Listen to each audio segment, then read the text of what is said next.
তো আমাদের মাননীয় মুখ্যমন্ত্রী প্রাক্তন, মানে সে নিজেকে এখনও প্রাক্তন মনে করতে পারছে না, সে নিজেকে এখন এক্স মনে করতে পারছে না।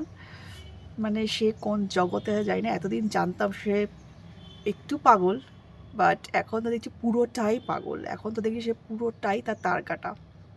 পাগল না হলে কেউ এই ধরনের কমেন্ট পাস করতে পারে যে না আমরা তো এখনও হারিনি, আমি কেন ইস্তফা দেব? আর কিভাবে তাকে প্রমাণ করতে হবে যে সে হেরে গেছে? সে কোন স্বপ্নের দুনিয়াতে আছে, কোন স্বপ্নের জগতে আছে জানি না, এবং তার দলের প্রত্যেকে মেম্বার তার পাশে বসে তাকে সাপোর্ট করে যাচ্ছে। মানে কতটা চটি চাটা হলে লোকজন এই টাইপের হতে পারে যে, মানে এতকাল ধরে 15 বছর ধরেই আমরা দেখে আসছি যে তিনি যা বলবেন সেবাই অন্ধের মতন সেটা বিশ্বাস করবে, অন্ধের মতন সেটা ফলো করবে। এখনও সেটাই হচ্ছে। বাকিরা সুন্দর স্ট্যাচুর মতন পাশে বসে আছে, আর উনি বলে যাচ্ছেন যে না আমি তো হারিনি, আমাদের তো ভোট চুরি করা হয়েছে। আচ্ছা, হ্যাঁ, যারা নিজেরা চোর, যারা এত বছর ধরে চুরি করে করে সবটা করে এসছে, তারা তো বাকিদেরকে চোরই মনে করবে, তাই না? কারণ তারা তো নিজেরাই এই কাজটাই করে এসছে, তারা তো নিজেরাই এই পথটা প্রত্যেককে দেখিয়েছে যে সৎ পথে কিছু হবে না, যা করতে হবে অসৎ পথেই করতে হবে। সৎ পথে এই দুনিয়াতে কিছু করার নেই। 2021 সালে যে উনি জিতেছিলেন, তো এইভাবেই তো জিতেছিলেন, অসৎ পথে চুরি করে।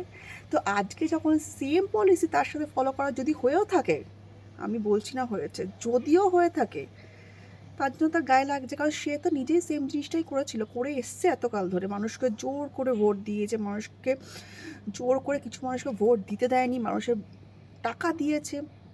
আর ভোট কাউন্টিংয়ের চুরি তো আছেই, ওটা তো ছেড়েই দাও।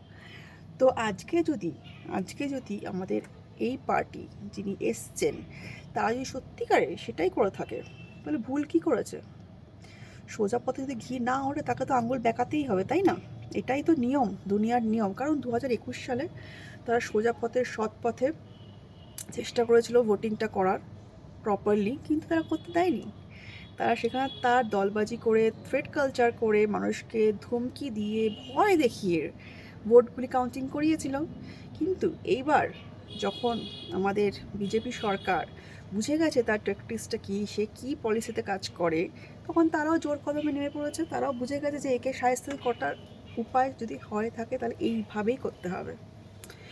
তো আমাদের মাননীয় প্রাক্তন, তিনি এখনও বিশ্বাস করতে পারছেন না।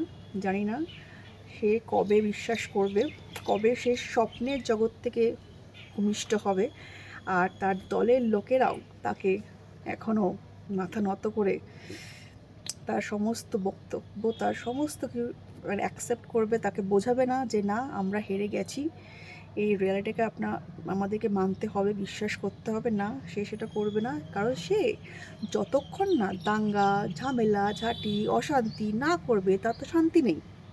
কারণ সে তো সেটাই করতে পছন্দ করে, সে তার দল। তো এই যে কারি কারি টাকা এত বছর ধরে তারা কামিয়েছে, এত বছর ধরে তারা নিয়েছে, এবার কোর্টে সেগুলোকে আবার খরচা করতে হবে। সময় চলে এসছে, এবার যদি সে প্রপার ওয়েতে সৎ পথে ইস্তফা না দেয়, রেজিগনেশন না দেয়, তাকে আবার কোর্টের দ্বারস্থ হতে হবে। কারণ তারা তো ছাড়বে না, তারা তো তার আমি কেস করবে, কোর্ট কেস করবে, তখন আবার টাকা যাবে। আর টাকা তো যাবে আমাদেরই, আলটিমেটলি তো টাকাগুলো আমাদেরই যাচ্ছে না, আমাদের ট্যাক্সের টাকা, আমাদের যে আমরা যে রোজগার করে যে ট্যাক্স দিই সেই টাকাগুলোই তো তারা ধ্বংস করছে। প্লাস এমনি তো মানুষের তো তোলাবাজির টাকা তো আছে, দুর্নীতির টাকা তো আছেই, সেগুলো তো ছেড়েই দাও। তো তারা এত 15 বছর ধরে এত টাকা নিজেদের পকেটে ভরেছে যে সেগুলো খরচা করার জায়গা পাচ্ছে না, তার জন্য সেই টাকাগুলি তো শ্যাতলা পড়ে যাচ্ছে, সেই টাকাগুলি রীতিমতো শ্যাওলা পড়ে গেছে। এরকম তো আমরা কত ভিডিও দেখেছি, তাই না? ইডি ইডি গিয়ে গিয়ে তো কত কত টাকা কতজনের বাড়ির থেকে, কত জায়গার থেকে তুলেছে। তো এটা তো ওদের আছেই, টাকার তো কমতি নেই। তো মানুষকে তো টাকাগুলো দিতে পারতো, তাহলেও তো একটু খুশি হতো সৎ পথে। আবার যে লক্ষ্মী ভাণ্ডার, যুবক ভাতা আমরা টাকা দিই, এই যে এত এত টাকা মানুষের থেকে মারা হয়েছে, এত এত মানুষকে মিথ্যে প্রতিশ্রুতি দিয়ে মারা হয়েছে, সেগুলো কোথায়? সেগুলো তো নিজেরা সব পকেট সুন্দরভাবে গুছিয়ে নিয়েছো। তো এবার মানে মানে কেটে পড়ো। আমার কথা হচ্ছে, রাঁচিতে পাগলাগারদ তো আছে, আমরা সবাই জানি। আমার মনে হয় ওখানে সিট কতগুলো খালি আছে। বেটার আপনি আপনার দলকে নিয়ে ওখানেই চলে যান, ওখানে গিয়ে সুন্দর মিটিং আলোচনা করুন, আর ওখানে গিয়েই বরঞ্চ আপনারা এখনও চিন্তায় থাকুন যে আপনারা ওয়েস্ট বেঙ্গলে আছেন, আর ওয়েস্ট বেঙ্গল মানুষ আপনাদেরকে খুব ভালোবাসে। ওয়েস্ট বেঙ্গল মানুষ চায় আপনারা আবার ফিরে আসুন। এগুলো ওখানে বসে আলোচনা করুন, আর ওখানকার যে ডক্টররা আছে আপনার সুন্দর ট্রিটমেন্টও করবে, আর তার সাথে আপনারা এই ধরনের আলোচনাগুলি একদম নিশ্চিন্তে করতে পারবেন, কারণ এখানকার লোকজনরা তো আর টলারেট করবে না ওইগুলি, কারণ মানুষজন জনগণ তো তাদের রায় দিয়েছে, রাইট? তো এরপর তো তারা আর সহ্য করবে না, এরপর তো যা হওয়ার তো হবেই। তো বেটার আপনারা আপনাদের লোটা কম্বল গোটান, আর পশ্চিমবঙ্গকে একটু হলেও জঞ্জাল মুক্ত করুন, এটাই আমাদের অনুরোধ, সাধারণ মানুষের অনুরোধ। অনেক হয়েছে 15 বছর ধরে মানুষের জীবন, মানে মানুষের জীবনযাত্রা, মানুষের সুখ দুঃখ আনন্দ সমস্তটা আমরা ধূলিসাৎ করেছি। আমাদের 3টে জেনারেশন নষ্ট হয়ে গেছে, আমাদের লোকেরা কাজ করা ভুলে গেছে, লোকেদের মানে কিছু আর বলার নেই। কালকে আমি একজনের ভিডিও দেখছিলাম, ডক্টর অনির্বাণ বিশ্বাস বলে একজনের ভিডিও দেখলাম, উনিও ডক্টর ছিলেন আর গভর্নমেন্ট ডক্টর ছিলেন।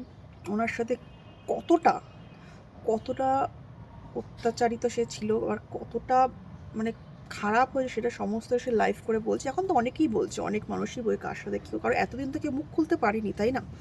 বিকজ তারা তো রুলিং পার্টি ছিল, প্রত্যেকেরই প্রাণের ভয় রয়েছে, প্রত্যেকেরই একটা ফ্যামিলি রয়েছে, প্রত্যেকের জীবনযাপন রয়েছে, কাকে কখন কি করবে কেউ বলতে পারে না। সুতরাং কার সাথে কি হয়েছে এতদিন কেউ মুখ খুলতে পারে। তো ডক্টরের ভিডিওটা আমি দেখলাম, তিনি একটা কথা বললেন যে এই মহিলাকে আমি মন থেকে এতটা ঘৃণা করি যেটা আমি কোনোদিনও ভাষায় প্রকাশ করতে পারবো না। আর জীবনের শেষ দিন অবধি আমি মহিলাটাকে এতটাই ঘৃণা করব।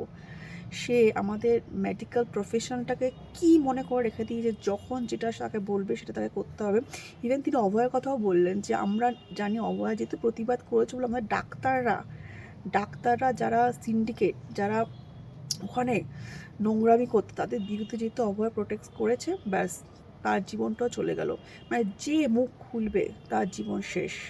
তো এইরকম থ্রেড কালচার এতদিন ধরে চলে এসছে, ইভেন এখনও।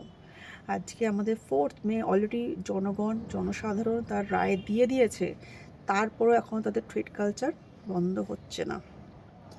মানে কি আর বলবো, মানে আমাদের ওয়েস্ট বেঙ্গলটা আমাদের কলকাতা স্পেশালি এত সুন্দর এত ভালো একটা জায়গা, যেখানে কলকাতাকে ইংরেজরা ক্যাপিটাল বানিয়েছিল। কলকাতার সব দিক শস্য শ্যামলা যাকে বলে, মানে কি নেই কলকাতাতে কি নেই আর কি ছিল না, মানে কলকাতাকে যে ইউটিলাইজ করতে পারেনি ঠিকঠাকভাবে, মানে তাকে আর কিছু বলার নেই। সব দিকে বর্ডার আছে, আমাদের গঙ্গা আছে, আমাদের জল বন্দর, কি নেই, স্পোর্ট সমস্তটা আমাদের কলকাতাতে আছে। এত জায়গা, এত জমি, যেখানে ফ্ল্যাটের পর ফ্ল্যাট হয়ে যাচ্ছে আমাদের এলাকাতে, যেখানে জায়গাগুলি আগে ডোবা ছিল, আগে মানে নর্মাল, যেখানে বলে 3.5 কাঠার উপর জায়গা না থাকলে ফ্ল্যাট করা উচিত নয়। কোথায় কে মানছে? টাকা নিচ্ছে পার্টির লোকেরা, স্যাংশন করে দিচ্ছে, এত টাকা নিয়ে ডোবা মানে বুঝিয়ে ফ্ল্যাট হয়ে যাচ্ছে, ফ্ল্যাট।